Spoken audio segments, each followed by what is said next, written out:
초강대국 미국이 이제 대한민국 없이는 국가 안보의 핵심인 원전조차 지을 수 없는 처참한 상황에 직면했습니다. 천하의 미국이 자존심을 버리고 우리에게 손을 내밀 수밖에 없는 충격적인 이유가 밝혀졌습니다. 펜타곤의 90일간의 긴급조사 결과는 참혹했습니다. 3만 명이 넘던 원전 기술자는 4천 명으로 급감했고 19조 원을 쏟아부은 건설 현장은 거대한 폐허로 변했습니다. 그 사이 중국은 16개국의 원전 노선을 장악하며 미국의 목줄을 죄왔습니다. 결국 미 국방부 브리핑실에서는 당장 한국에 연락하라는 절박한 명령이 떨어졌습니다. 50년 전 기술을 배워갔던 제자나라 대한민국이 이제는 스승인 미국을 구원하게 된 이 압도적인 반전의 전말을 지금 바로 공개하겠습니다. 영상 시청 전 여러분의 구독과 좋아요, 알림 설정은 영상 제작에 아주 큰 힘이 됩니다. 제 이름은 아서 벤스입니다. 저는 미국 국방부에서 수석 에너지 안보 전략가로 일하고 있었습니다. 쉽게 말해 미국 군대와 동맹국들이 언제나 필요한 에너지를 안정적으로 공급받을 수 있도록 지키는 역할이었죠. 적국이 우리의 전력을 끊어 무력하게 만드는 일이 절대 일어나지 않도록 막는 것, 그것이 제 임무였습니다. 저는 그 일을 수십 년 동안 해왔습니다. 대부분의 시간은 사무실에서 보냈습니다. 보고서를 읽고 데이터를 검토하고 전략을 문서로 정리하며 숫자를 표로 정리하는 일이 반복됐습니다. 그리고 저보다 어깨에 별이 더 많은 사람들에게 올라갈 긴 보고서를 작성하는 것이 제 일상이었죠. 그곳이 제 세계였고 익숙하고도 평범한 하루하루였습니다. 그날 금요일 아침도 다르지 않았습니다. 미국군 전체의 두뇌 역할을 하는 버지니아주에 있는 펜타곤 건물 안 제 책상에 앉아 있었습니다. 창밖으로 보이는 워싱턴은 늘 그렇듯 조용하고 정돈되어 있었죠. 회색 건물들, 넓은 도로, 천천히 흔들리는 깃발들. 저는 동유럽 연료 공급망에 관한 보고서를 읽고 있었습니다. 그때 책상 위 보안 전화기가 울렸습니다. 통화는 짧았습니다. 마커스 리드 수석 국가안보조정관은 말을 길게 하는 사람이 아니었습니다. 지금 당장 국방장관실 옆 회의실로 올라오라고만 했습니다. 이유는 설명하지 않았습니다. 굳이 묻지 않아도 됐습니다. 마커스 리드가 지금 당장이라고 하면 커피를 마저 마실 시간조차 허락되지 않는다는 걸 저는 알고 있었습니다. 회의실에 들어갔을 때 엘레나 코스타스는 이미 자리에 앉아 있었습니다. 국가전략정보국 국장인 그녀는 미국에서 가장 높은 위치에 있는 정보 책임자 중 한 명이었죠. 그런데 그날 아침 그녀의 표정은 단단히 굳어 있었습니다. 감당하기 쉽지 않은 내용을 들고 온 사람의 얼굴이었습니다. 그녀는 아무 말 없이 파일 하나를 제 앞으로 밀어냈습니다. 표지에는 빨간 도장이 찍혀 있었습니다. 기밀. 파일을 열자 숫자가 먼저 눈에 들어왔습니다. 중국이 지난 3년 동안 원자력 발전소 건설 계약을 14건 체결했다는 내용이었습니다. 아프리카, 중동, 남아메리카 전역이었습니다. 파키스탄에서는 이미 원자로 6기가 건설 중이었고 이집트와 나이지리아, 아르헨티나도 계약에 서명한 상태였습니다. 여러 나라가 줄지어 중국의 원자력 발전소를 맡기고 있었던 겁니다. 겉으로 보면 단순한 사업처럼 보일 수도 있습니다. 하지만 원자력 발전은 그런 문제가 아니었습니다. 어느 나라가 원자력 발전소를 지어준다고 해서 시설을 완공한 뒤 열쇠만 넘기고 떠나는 일은 없습니다. 원자로는 60년 동안 가동됩니다. 그 기간 내내 연료를 공급받아야 하고 부품을 교체해야 하며 기술 지원을 받아야 합니다. 훈련받은 기술자와 엔지니어가 지속적으로 점검하고 유지 보수를 해야만 돌아갑니다. 만약 공급을 끊겠다고 결정한다면 어떻게 될까요? 발전소는 멈춥니다. 불이 꺼지고 병원이 멈추고 경제가 흔들립니다. 선택권은 사실상 없습니다. 거절하는 순간 대가가 너무 크기 때문입니다. 그것은 단순한 계약이 아니라 장기적인 의존 구조였습니다. 중국은 총 한 발 쏘지 않고 14개 나라의 전력과 산업을 자신들과 연결해 놓고 있었습니다. 마커스 리드는 국방장관의 지시를 전했습니다. 90일 안에 보고서를 제출하라는 것이었습니다. 답해야 할 질문은 두 가지였습니다. 첫째, 미국은 지금도 자체적으로 원자력 발전소를 건설할 능력이 있는가? 둘째, 중국이 이 방식으로 영향력을 확대해 간다면 미국은 무엇을 할 수 있는가? 저는 의자에 등을 기대며 묘한 감정을 느꼈습니다. 작은 짜증이었죠. 미국은 원자력을 처음으로 실용화한 나라입니다. 세계 최초로 원자를 분열시켜 전기를 만들어냈고 핵 추진 항공모함을 건조했으며 연료 보급 없이 지구를 한 바퀴 돌 수 있는 잠수함도 만들어냈습니다. 우리의 원자력 기술은 세계 최고 수준이라고 자부해왔습니다. 그런 우리가 원자로 하나 제대로 건설하지 못할지도 모른다는 생각은 솔직히 자존심을 건드리는 일이었습니다. 하지만 마커스는 표정으로 말했습니다. 자존심은 잠시 내려놓으라고. 문서와 데이터만 보지 말고 직접 가서 확인하라고 했습니다. 공장과 조선소, 건설 현장을 두 눈으로 보라는 것이었습니다. 읽지 말고 가서 보세요. 그날 오후 저는 첫 번째 항공편을 예약했습니다. 목적지는 버지니아주 뉴포트 뉴스였습니다. 미국에서 가장 중요하고 유명한 조선소가 있는 곳이었죠. 해군의 핵 추진 군함들이 건조되고 정비되는 장소, 항공모함과 잠수함이 만들어지는 곳이었습니다. 미국의 핵 역량이 여전히 살아있다면 그 현장에 남아있을 것이라고 생각했습니다. 뉴포트 뉴스에 도착해 시설 관리자 토머스 밀러와 함께 정문을 통과했을 때 저는 거대한 산업 현장의 활기를 기대했습니다. 기계 소리와 열기, 금속 냄새, 분주하게 움직이는 노동자들. 미국 해군을 떠받치는 정밀한 작업들이 눈앞에 펼쳐질 것이라 생각했죠. 하지만 제 앞에 펼쳐진 장면은 걸음을 멈추게 했습니다. 건식 도크에 핵 추진 잠수함 한 척이 23개월째 머물러 있었습니다. 정기 정비를 위해 들어온 배였고 원래는 14개월 안에 바다로 돌아가야 했습니다. 그러나 예정일보다 9달이 지났는데도 여전히 그 자리에 서 있었습니다. 이유는 예산도 정치적 결정도 아니었습니다. 단 하나, 숙련된 인력이 부족했기 때문이었습니다. 토머스 밀러는 저를 원자로 정비구역으로 안내했습니다. 그리고 비어있는 작업대들을 가리켰습니다. 그곳은 원자력 수준의 용접공들이 서 있어야 할 자리였습니다. 섭씨 300도의 고온과 160기압의 압력을 견딜 수 있도록 작업하는 전문가들입니다. 그 환경에서 용접이 조금이라도 잘못되면 단순한 정비 문제가 아니라 언제 사고로 이어질지 모르는 위험이 됩니다. 이 기술은 교과서로 배울 수 있는 것이 아닙니다. 수년간의 훈련과 수천 시간의 실제 작업을 통해 몸에 익혀야 하는 능력입니다. 손끝의 감각과 재료의 반응을 몸으로 이해해야 가능한 일입니다. 뉴포트 뉴스의 핵 용접공 평균 나이는 60살을 넘고 있었습니다. 절반 이상이 5년 안에 은퇴할 예정이었죠. 그런데 그 뒤를 이을 젊은 견습생은 단 한 명도 없었습니다. 인력을 길러내는 과정 자체가 끊겨 있었습니다. 이들이 몸으로 축적해온 기술은 은퇴와 함께 사라질 상황이었습니다. 한번 무너지면 단기간에 다시 세울 수 있는 분야가 아니었습니다. 밀러는 조용히 말했습니다. 미국은 1996년 이후 상업용 원자력 발전소를 단 한 기도 완공하지 못했다고 했습니다. 거의 35년 동안 새로운 원자로 건설이 없었습니다. 그 사이 관련 산업 생태계가 서서히 무너져 왔다고 했습니다. 특수 부품을 만들던 공장, 숙련 인력을 키우던 교육과정, 대형 프로젝트를 총괄하던 엔지니어와 책임자들. 일이 없으니 하나씩 사라졌다는 말이었습니다. 저는 움직이지 않는 잠수함을 바라봤습니다. 비어있는 작업대와 지친 얼굴의 토머스 밀러를 함께 바라보고 있었습니다. 불과 이틀 전 저는 미국의 역량을 의심하지 않았습니다. 그러나 그 회의실에서 받은 빨간 도장의 파일, 그리고 지금 눈앞에 있는 이 장면은 분명히 다른 이야기를 하고 있었습니다. 적의 공격이 아니라 그것을 유지할 손이 사라지고 있어서 멈춰있는 핵 전투함. 무언가가 심각하게 잘못되어 있었습니다. 그리고 저는 이제 그 실체를 확인하기 시작한 참이었습니다. 뉴포트 뉴스에서 본 장면이 머릿속에서 떠나지 않았습니다. 하지만 거기서 멈출 수는 없었습니다. 조선소 한 곳만 보고는 국방장관 책상 위에 올라갈 보고서를 쓸 수 없었기 때문입니다. 전체 흐름을 직접 확인해야 했습니다.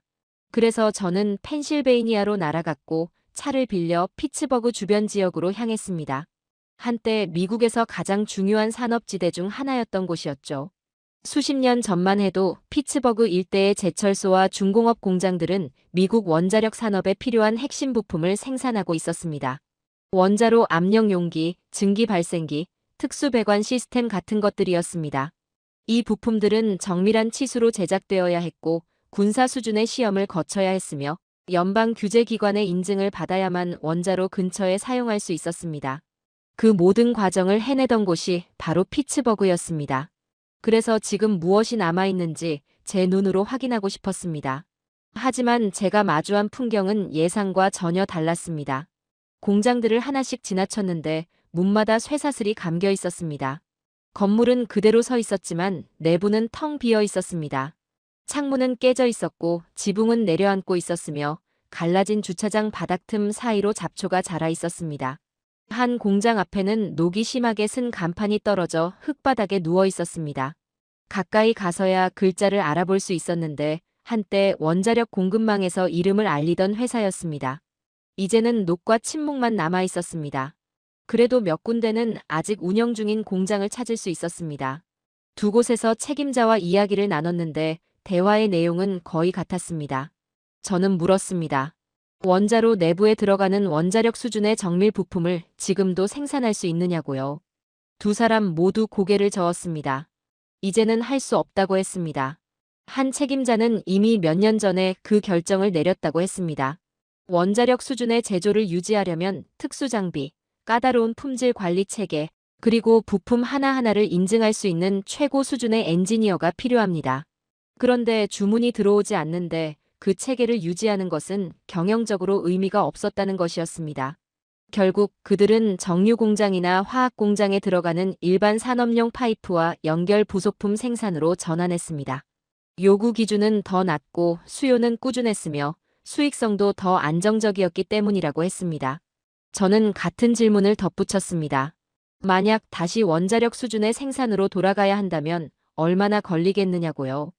두 사람 모두 바로 답하지 못했습니다. 공장 안을 둘러보며 한참을 생각했습니다. 그리고 솔직한 답을 내놓았습니다. 몇 년은 걸릴 거라고 했습니다. 특수장비를 새로 들여오거나 다시 제작해야 하고 품질 관리 체계를 처음부터 다시 인증받아야 하며 무엇보다 실제로 원자력 수준의 생산을 이해하는 엔지니어가 없다고 했습니다. 그 일을 해봤던 사람들은 이미 은퇴했고 일부는 세상을 떠났으며 최근에 직접 경험한 사람이 남아있지 않다는 것이었습니다. 매뉴얼을 건네준다고 해결될 문제가 아니었습니다. 이런 지식은 현장에서 사람에게서 사람으로 이어져야 하는 것이었습니다. 경험이 끊기면 기술도 함께 끊기는 구조였습니다. 피츠버그를 떠나 저는 남쪽으로 향했습니다. 다음 목적지는 사우스캐롤라이나주 VC 서머 원자력 건설 현장이었습니다. 펜타곤에서 여러 번 보고서를 통해 읽었던 곳이지만 현장을 직접 보는 것은 전혀 다른 문제였습니다. VC 서머 프로젝트는 미국 원자력 산업의 부활을 상징하는 사업이었습니다. 이 부지에 새로운 원자로 2기를 건설할 계획이었죠. 규모는 약 19조 원에 달하는 대형 공사였습니다. 2개의 대형 전력 회사가 참여했고 연방정부도 지원했습니다. 자금, 정치적 의지, 산업적 상징성까지 갖춘 프로젝트였습니다. 한동안은 미국이 오랜 공백을 깨고 새로운 상업용 원자로를 완공하게 될 것처럼 보였습니다. 그러나 결국 모든 것이 멈췄습니다. 현장에 도착해 차를 세우고 안으로 걸어 들어갔습니다. 공사는 중단된 채 그대로 서 있었습니다. 원자로 경납 구조물의 콘크리트 벽은 절반 정도만 세워져 있었습니다. 멀리서 보면 견고해 보였지만 가까이 다가가자 오랫동안 손이 닿지 않았다는 흔적이 분명히 보였습니다. 콘크리트 표면에는 초록 이끼가 퍼져 있었고 건설 장비는 자리에 그대로 있었지만 움직임은 없었습니다. 대형 크레인 한 대가 팔을 위로 뻗은 채 멈춰 서 있었습니다.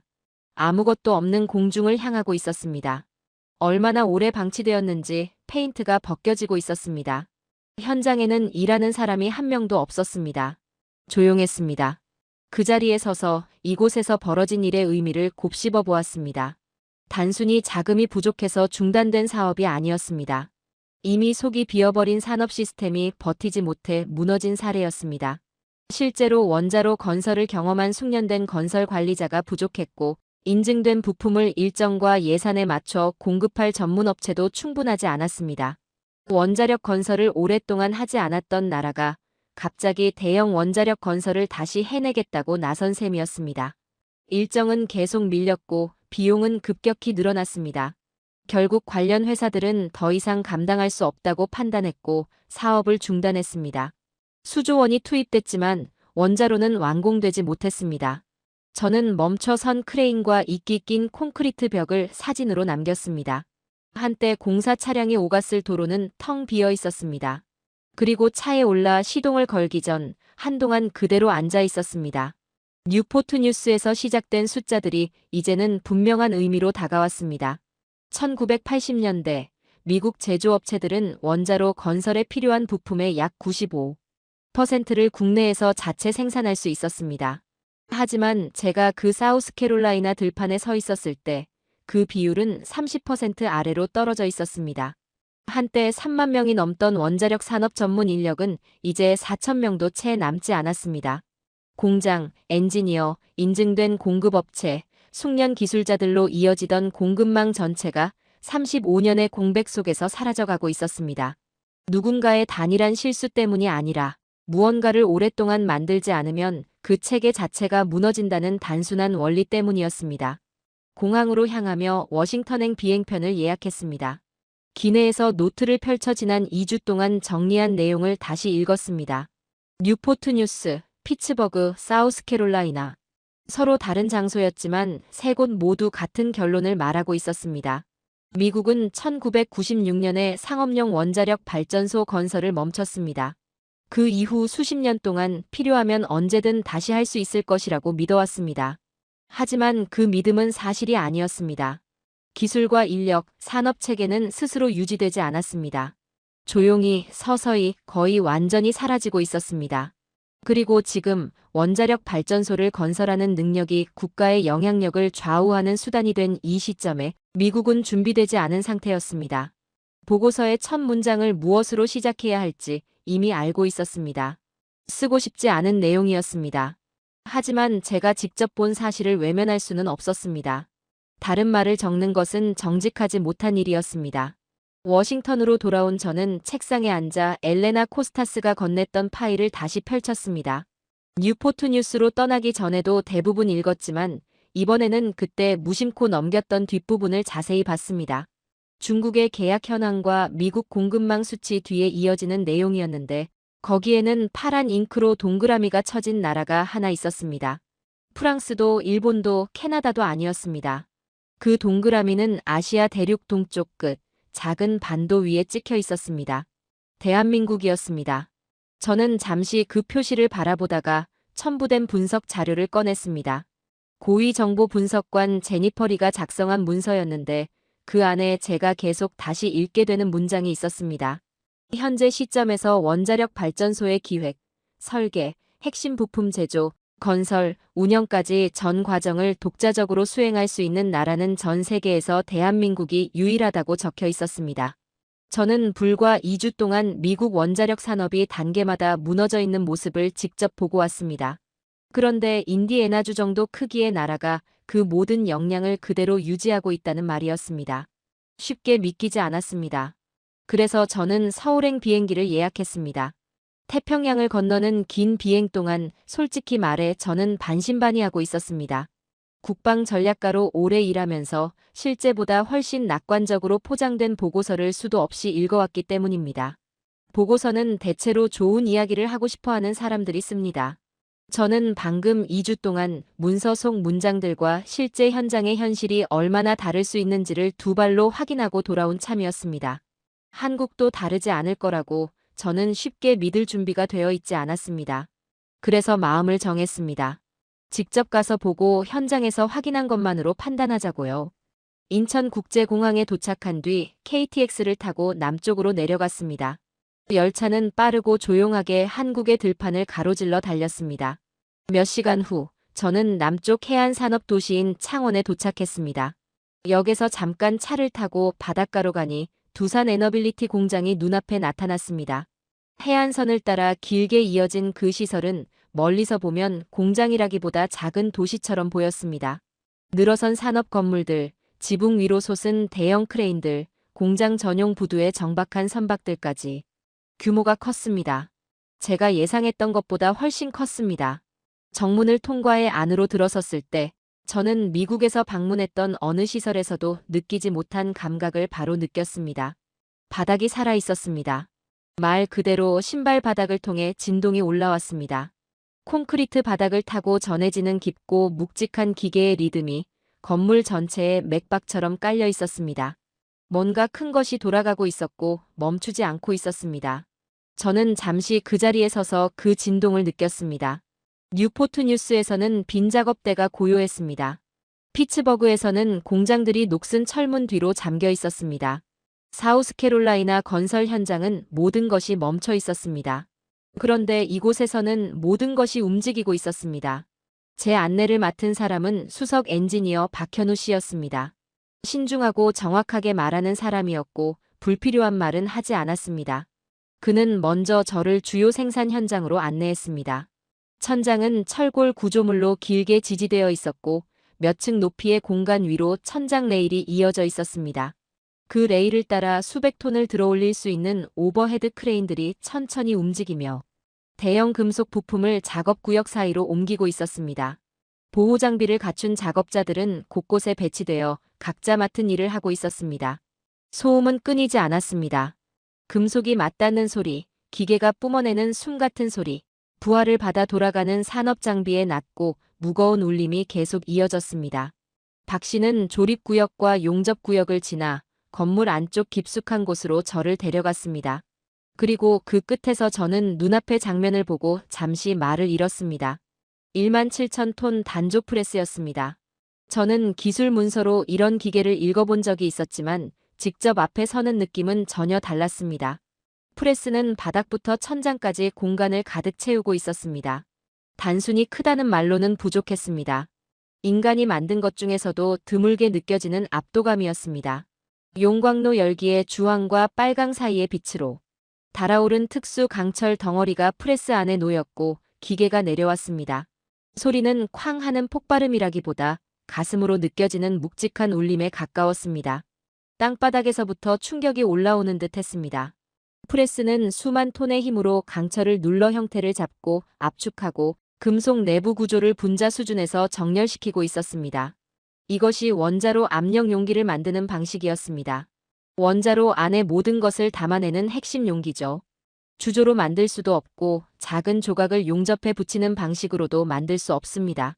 한 번에 통째로 단조해야 합니다. 그리고 그 일을 가능하게 하는 이런 규모의 기계는 세상에 거의 없습니다. 그런데 그중 하나가 지금 이 순간에도 가동되고 있었습니다. 프레스가 움직이는 모습을 바라보는 동안 박 씨가 설명해 줬습니다. 이 시설은 원자력 부품의 전체 생산 공정을 한 곳에서 처리할 수 있다고 했습니다. 초기 설계 사양부터 최종 제조, 품질 인증까지 전부 포함해서요. 그는 그것을 전 과정 역량이라고 불렀습니다. 설계하고 제작하고 시험하고 인증하고 납품하는 일들이 하나의 지붕 아래에서 하나의 품질 관리 체계로 공정을 모두 이해하는 한 팀에 의해 이어진다는 말이었습니다. 그리고 박 씨는 덧붙였습니다. 이 규모에서 원자력 수준의 부품에 대해 같은 말을 할 수 있는 시설은 지구상에 거의 없다고요. 저는 그 말을 듣고도 아무 말이 나오지 않았습니다. 그저 프레스를 계속 바라보고 있었습니다. 이후 박 씨는 저를 용접과 조립 구역으로 데려갔는데 바로 그곳에서 저는 문제 전체를 바라보는 방식이 달라지는 순간을 맞았습니다. 뉴포트 뉴스에서 만난 용접공들은 60살이 넘은 분들이었습니다. 기술은 대체할 수 없었지만 은퇴가 가까웠고 뒤를 이어 배울 사람은 없었습니다. 그런데 창원의 용접구역에서 본 작업자들은 달랐습니다. 저는 대략 나이를 가늠해봤습니다. 대부분 30대에서 40대로 보였습니다. 그들은 견습생이 아니었습니다. 수년간 자기 일을 해온 숙련된 사람들이었고 자신이 무엇을 하는지 정확히 알고 있었습니다. 원자력 수준의 용접을 수행하고 있었는데 오차 범위는 0.1mm, 사람 머리카락 두께의 몇 분의 1 수준이었습니다. 그들은 멈추거나 반복 확인을 하며 주저하지 않았습니다. 수년 동안 축적된 경험에서만 나오는 차분하고 안정된 손길로 작업을 이어가고 있었습니다. 저는 박 씨에게 물었습니다. 왜 이곳의 인력은 미국에서 본 것보다 훨씬 젊냐고요? 그의 대답은 단순하고 명확했습니다. 한국은 원자력 발전소 건설을 멈춘 적이 없다고 했습니다. 1990년대에도 2000년대에도 미국 원자력 산업이 문을 닫고 조용해지던 그 수십 년 동안에도 단 한 번도 멈춘 적이 없었다는 말이었습니다.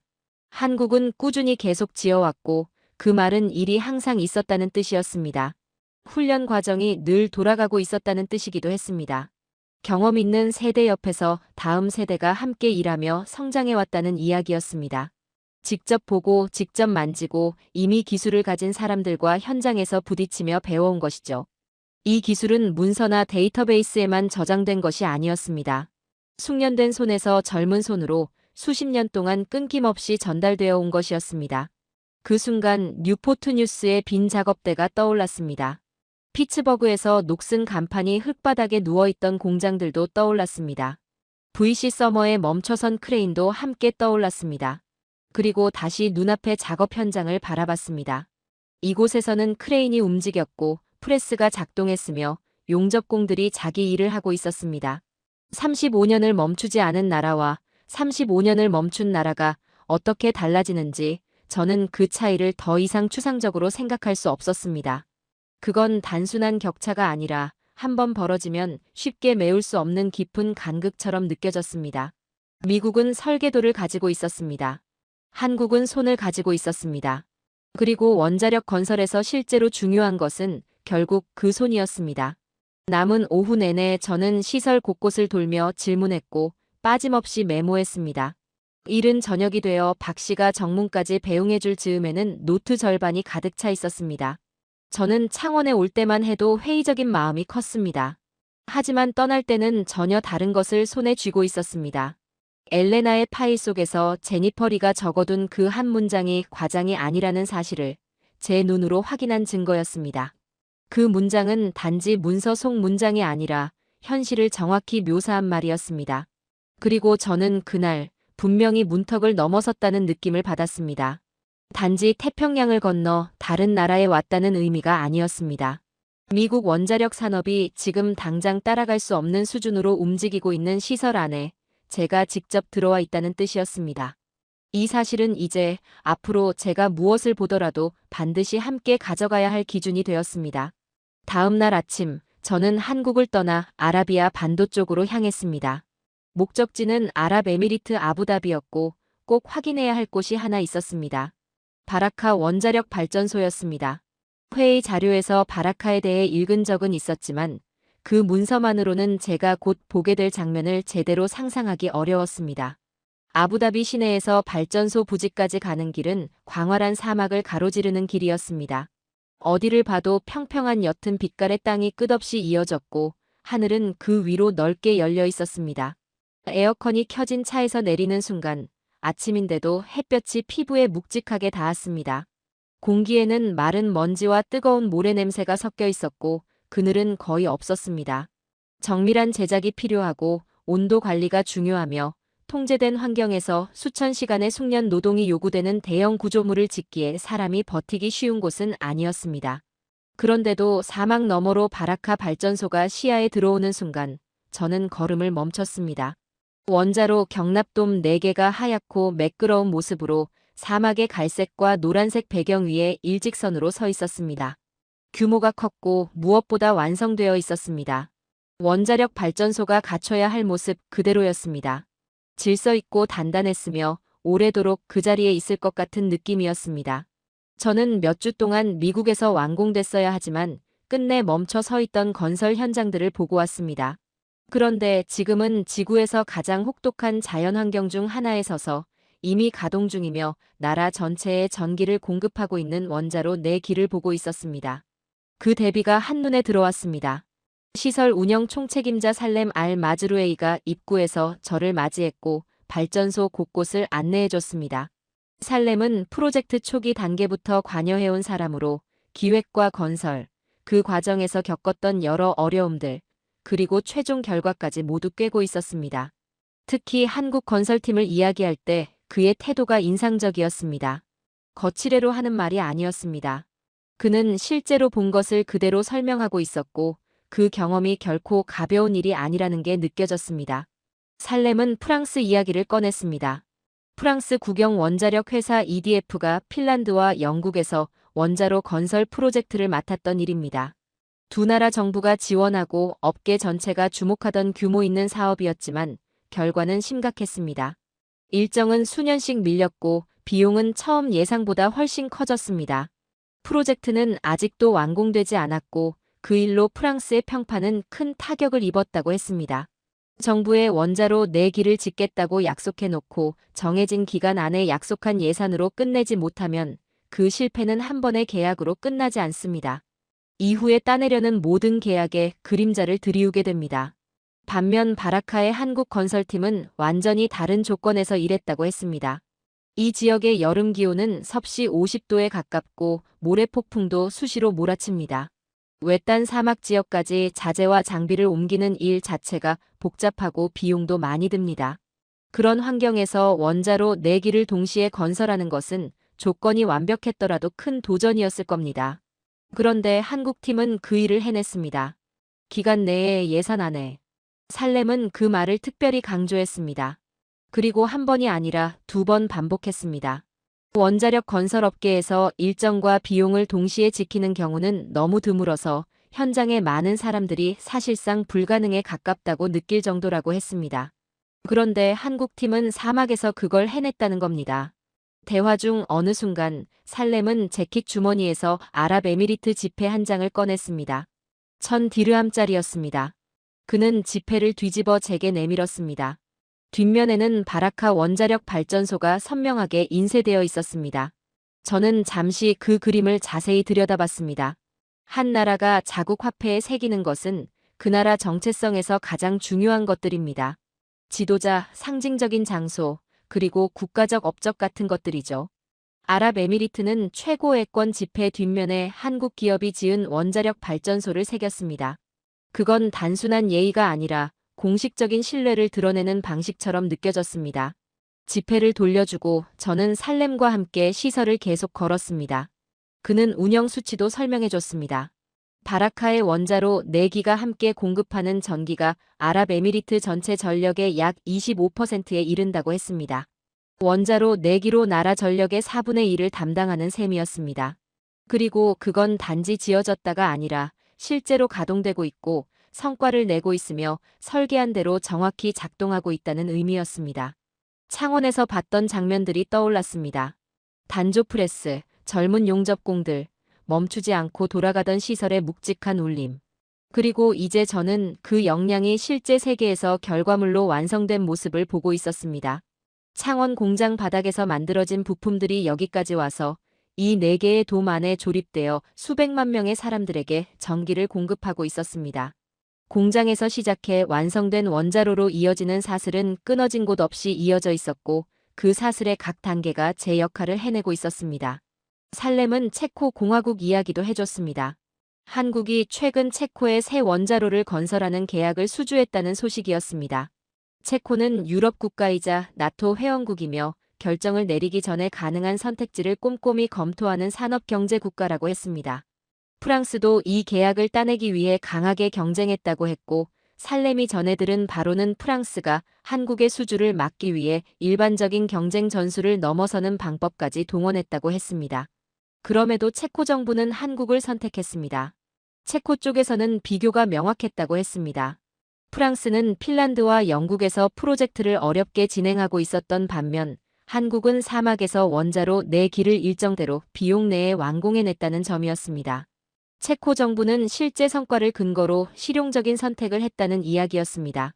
다음 날 아부다비를 떠나 돌아가는 비행기 안에서 저는 노트의 새 페이지를 펼쳤습니다. 그리고 워싱턴에서 제니퍼 리가 분석 자료에 적어둔 그 문장을 그대로 다시 썼습니다.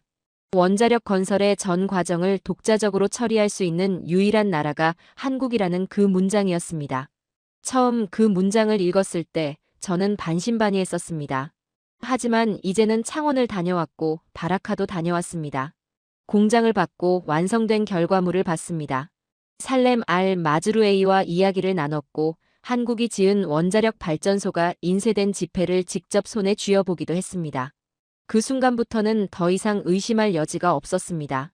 제니퍼 리가 쓴 문장은 낙관적인 전망이 아니었습니다.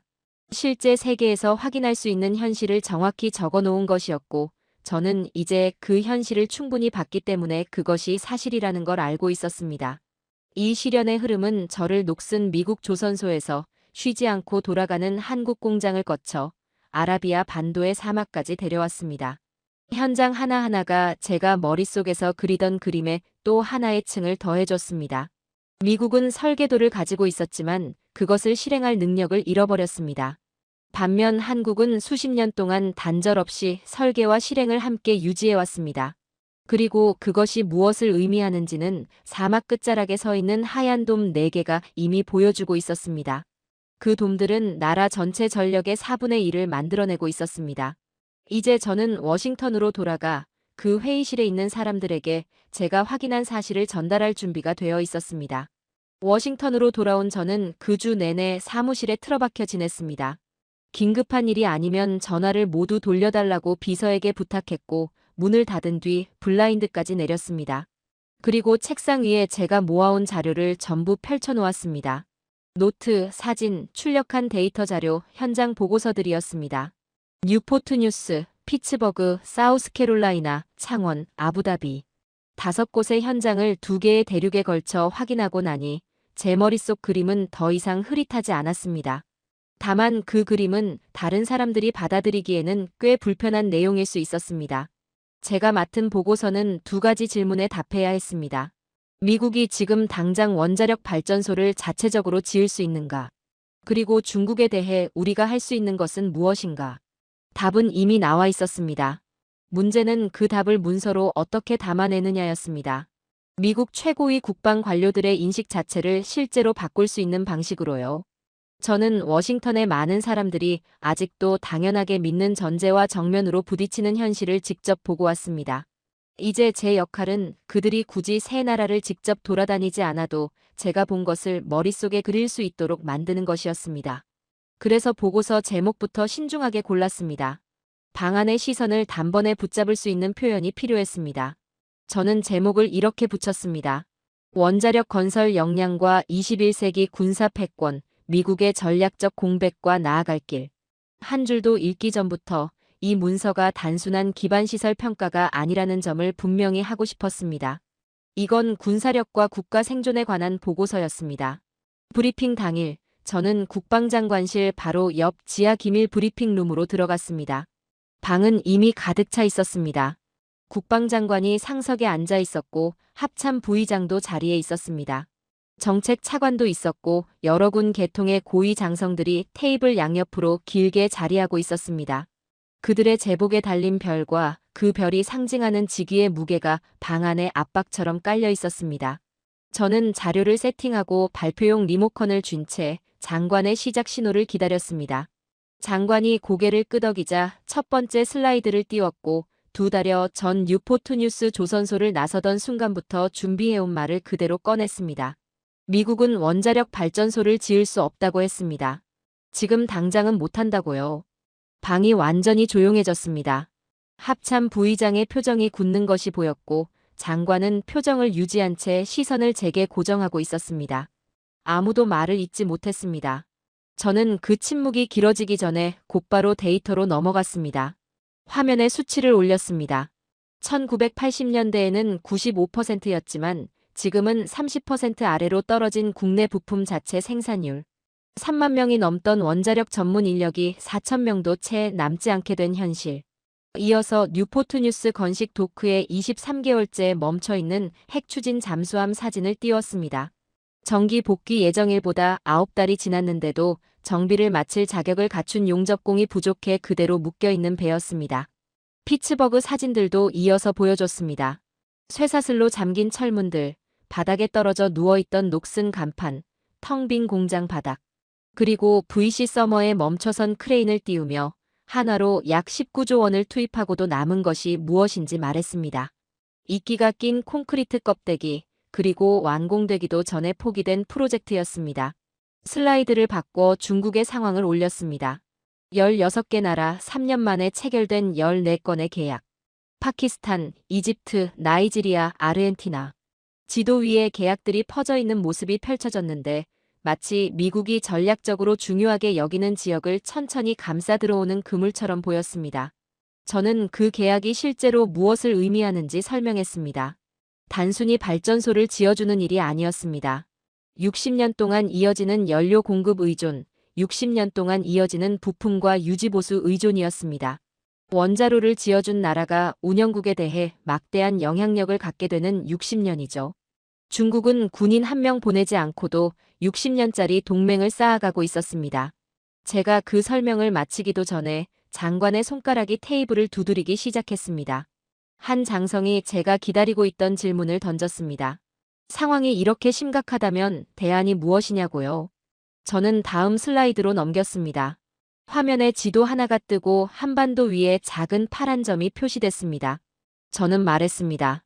현재 지구상에서 원자력 발전소의 기획, 설계, 핵심 부품 제조, 건설, 운영까지 전 과정을 외부 공급자에 의존하지 않고 독자적으로 수행할 수 있는 검증된 역량을 가진 나라는 딱 한 곳뿐이라고요. 대한민국이었습니다. 그리고 한국의 APR 1400원자로 설계가 세계에서 가장 엄격한 원자력 안전기관인 미국 원자력규제위원회의 인증심사를 통과했다는 사실도 다시 짚었습니다. 우리의 규제기관이 한국의 기술을 검토해 미국 안전기준에 부합한다고 확인한 이상 기술적으로 외면할 근거는 없었습니다. 저는 재킷 주머니에서 아랍에미리트 1000디르함 지폐를 꺼내 회의 테이블 위에 평평하게 놓았습니다. 정책 차관이 몸을 앞으로 기울여 자세히 들여다봤습니다. 저는 그 뒷면에 무엇이 인쇄돼 있는지 설명했습니다. 한국이 지은 바라카 원자력 발전소가 다른 나라의 공식 화폐에 영구적인 신뢰의 기록처럼 새겨져 있다는 것이었습니다. 이어서 체코 공화국 계약 이야기도 꺼냈습니다. 프랑스가 그 계약을 가져가려 했지만 실패했던 과정도 말했고 체코 관리들이 결정 이유로 제시한 근거도 전달했습니다. 결론은 복잡하지 않았습니다. 한국은 해냈고 프랑스는 그러지 못했습니다. 체코는 눈앞의 증거를 보고 선택을 한 것이었습니다. 방은 다시 조용해졌습니다. 다만 이번 침묵은 성격이 달랐습니다. 처음의 침묵이 충격에 대한 반응이었다면 이번 침묵은 누구도 사실이길 바라지 않았지만 제시된 증거 앞에서 더는 반박하기 어려운 결론을 받아들이며 머릿속으로 정리하는 침묵이었습니다. 저는 마지막 슬라이드를 올렸습니다. 문장 하나였습니다. 원자력 건설 역량은 60년짜리 동맹을 만드는 무기다. 저는 목소리를 낮추고 장관을 향해 결론을 분명히 전달했습니다. 핵무기는 파괴합니다. 원자력 발전소는 연결합니다.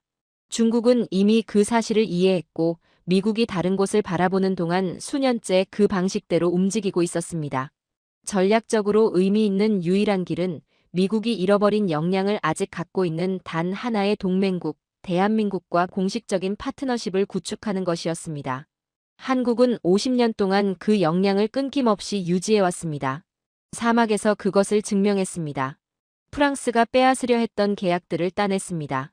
준비가 되어 있었습니다. 남은 질문은 하나였습니다.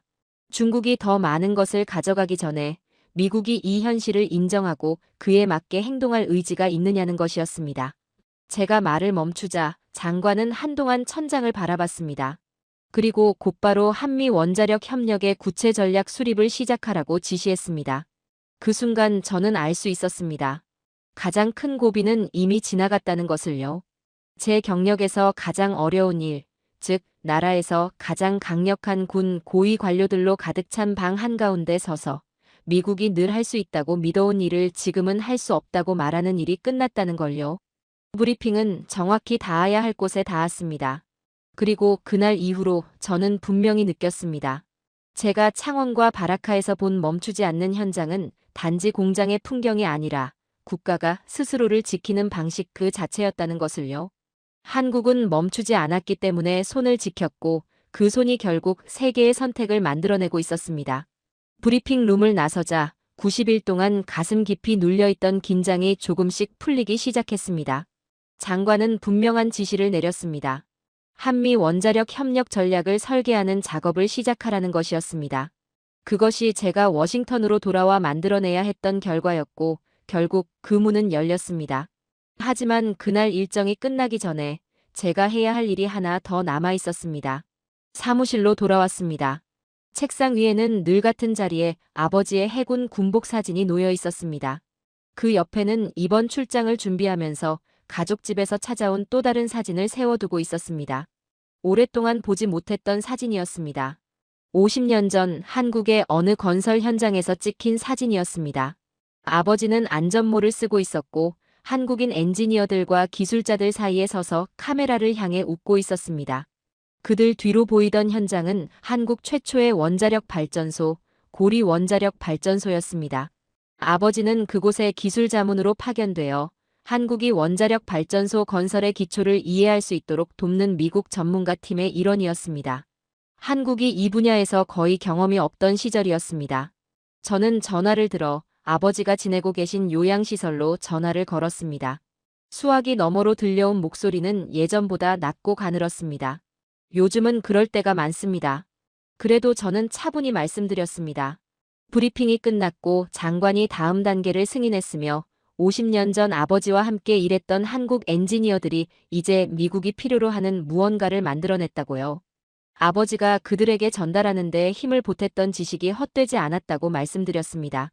그 씨앗이 지금은 다른 어떤 서방 동맹국도 쉽게 따라오기 어려운 완전한 산업 역량으로 자라났다고요. 그리고 그 역량이 이제 두 나라 사이 새로운 안보 협력의 토대가 될 수 있다고 설명드렸습니다. 제가 말을 마친 뒤 아버지는 잠시 아무 말도 하지 않으셨습니다. 그리고 조용히 한 말씀을 꺼내셨습니다. 예전에 한 번 들은 적이 있었지만 그때는 깊이 이해하지 못했던 말이었습니다. 고리에서 함께 일하던 한국 엔지니어들의 눈빛이 기억에 남는다고 하셨습니다. 단순히 정보를 받아들이는 눈이 아니라 그것을 붙들어 두려는 눈이었다고요. 기술을 일시적인 지식이 아니라 반드시 지키고 발전시켜야 할 자산처럼 대하는 태도였다고 했습니다. 그들이 배운 것을 쉽게 흘려보내지 않을 거라고 그때 이미 느꼈다고 하셨습니다. 50년이 지나 그 말이 사실이 되었습니다. 전화를 내려놓고 창밖을 바라봤습니다. 워싱턴에 해가 지고 있었고 포토맥 강 너머로 하늘이 붉은빛과 주황빛으로 물들고 있었습니다. 이제 펜을 들어 협력 문서 초안을 쓰기 전에 한 가지를 분명히 정리해야 했습니다. 오늘 보고한 내용은 끝이 아니었습니다. 오히려 시작이었습니다. 몇 달, 어쩌면 몇 년에 걸쳐 이어질 세부적이고 복잡한 작업의 출발점이었습니다. 기술적인 문제, 정치적인 조율, 전략적 계산이 모두 얽혀있는 과제였습니다. 장관의 지시는 단순한 관심 표명이 아니었습니다. 미국 정부가 대한민국과의 원자력 파트너십을 공식적으로 검토하고 구체적인 틀을 만들겠다는 의미였습니다. 협력 구조를 설계하고 한국의 제조와 건설 역량이 미국 공급망의 공백을 어떻게 메울 수 있는지 구체적인 사업을 정리해야 했습니다. 기술 공유의 범위, 공동 프로젝트의 방식, 전 세계 원자력 사업에서 두 나라가 어떻게 함께 움직일지에 대한 법적, 안보적 틀도 마련해야 했습니다. 물론 한국이 그 역량을 아무 조건 없이 내어줄 리는 없었습니다. 한국은 50년 동안 단절 없이 쌓아온 산업 기반을 가지고 있었고 그것은 분명한 전략적 자산이었습니다. 협력은 상호 이익 위에서 설계되어야 했습니다. 한국도 얻는 것이 있어야 했고 미국도 분명히 얻는 것이 있어야 했습니다. 미국이 테이블에 올릴 수 있는 것은 기존 동맹 네트워크, 규제 체계, 자금 조달 능력, 그리고 앞으로 수십 년 동안 원자력 발전소가 가장 많이 지어질 나라들에서의 정치적 영향력이었습니다. 반면 한국이 가져오는 것은 돈이나 외교적 영향력만으로는 단기간에 만들어낼 수 없는 것이었습니다. 끊기지 않은 현장 숙련의 흐름, 가동 중인 공장, 훈련된 인력, 그리고 기간 내의 예산 안에서 원자로를 완공해낸 검증된 실적이었습니다. 이 두 가지가 결합되면 어느 한 나라가 혼자서는 만들 수 없는 힘이 형성될 수 있었습니다. 그것이 바로 중국이 경계할 조합이었고 동시에 지금 중국과 계약을 맺고 있는 나라들이 실제로는 원하고 있을 선택지이기도 했습니다. 신뢰할 수 있고 일정과 비용을 지키며 장기적으로 연결될 수 있는 대안 말입니다. 저는 새 노트를 펼쳐 첫 장 맨 위에 날짜를 적었습니다. 그리고 그 아래 한 줄을 썼습니다. 한미 원자력 협력 기본 프레임워크 시작. 그 아래에는 앞으로 몇 주 안에 답해야 할 질문들을 하나씩 적어 내려갔습니다. 협력의 범위는 어디까지로 할 것인지, 기술 이전의 기준은 무엇으로 정할 것인지, 공동 수출 프로젝트의 구조는 어떻게 설계할 것인지, 이 작업이 실제 정책으로 이어질지 아니면 문서 위 계획으로만 남을지는 앞으로의 선택에 달려 있었습니다. 50년 전 아버지는 한국의 건설 현장에서 엔지니어들에게 무언가를 전해주었습니다. 그리고 한국은 그것을 붙들고 놓지 않고 키워냈습니다. 이제 그 축적된 역량이 다시 미국을 향해 돌아오고 있었습니다. 그 흐름이 단순한 상징으로 끝나지 않고 실제 전략이 되도록 만드는 일. 그것이 이제 제 앞에 놓인 과제였습니다. 그리고 저는 분명히 느끼고 있었습니다. 한국이 보여준 것은 단순한 기술이 아니었습니다. 멈추지 않고 이어온 시간의 힘이었습니다. 그 시간을 존중하고 함께 이어가는 선택이야말로 지금 우리가 해야 할 일이라는 생각이 들었습니다. 오늘의 이야기는 여기까지입니다. 미국은 설계도를 가졌지만 한국은 손을 지켰습니다. 35년의 공백을 가진 거인과 단 하루도 멈추지 않고 쇠를 달고 온 강소국. 아서 벤스가 목격한 것은 단순한 기술의 차이가 아닌 포기하지 않은 시간이 만들어낸 거대한 격차였습니다. 50년 전 우리가 미국의 등 뒤에서 배우던 기술은 이제 거꾸로 미국의 안보를 지탱하는 유일한 버팀목이 되었습니다. 원자력 발전소는 단순한 건물이 아닙니다. 그것은 60년 동안 이어질 혈맹의 상징이자 한국가의 전력을 책임지는 심장입니다. 이제 세계는 다시 한국을 주목하고 있습니다. 멈추지 않았기에 기회를 잡은 대한민국. 우리는 이 시간의 힘을 앞으로 어떻게 더 키워나가야 할까요? 여러분의 생각은 어떠신가요? 멈춰버린 거인과 다시 뛰는 한국. 두 나라의 새로운 동행이 세계의 패권을 어떻게 바꿀지 댓글로 여러분의 통찰을 공유해주세요. 시청해주셔서 감사합니다.